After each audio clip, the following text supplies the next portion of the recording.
Good evening, I'm Greg Floyd. And I'm Dory Marlin. Days after Albany's mayor rolled out the city's budget plan for next year, some controversy over one way that some city leaders are hoping to generate $2 million in revenue. Kimberly Howard is live in Albany right now. Kimberly, we're talking about those red light cameras. Yeah, Greg and Dory, I'm sitting in an intersection where city officials say we could see those red light cameras as early as next year. Now, those cameras will come with signs warning people that the cameras are rolling, but the cameras won't actually be watching the drivers, and that's the problem.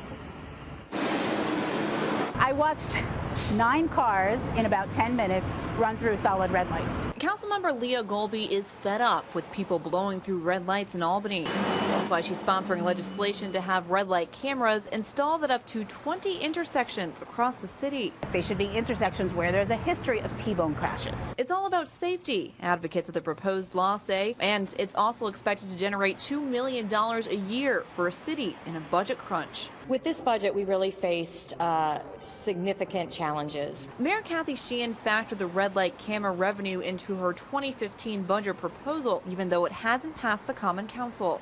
Including revenue from people who choose not to follow the law and run red lights seemed to me a better use of resources than having to further cut jobs and services in the city. If lawmakers don't pass it, Sheehan says they'll have to find cuts elsewhere. That's not the only part of the plan that's controversial. I kind of think it's not super fair because if someone was just borrowing the car, who's not the owner, it kind of falls on them. The legislation holds the owner of a vehicle responsible for paying a red light ticket, even if they're not the one behind the wheel.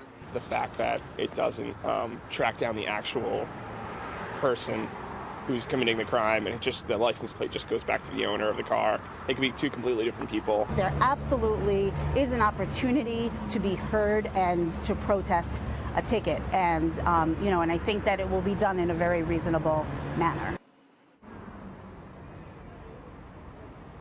If you want to fight one of these tickets and lose, then you're possibly looking at the cost of attorney fees plus court fees plus the $50 cost of the ticket. Now, the city says this isn't about the money. They're not banking on it as a revenue stream. They're just hoping that if it passes, it will keep people safe. Live in Albany, Kimberly Howard, CBS 6 News.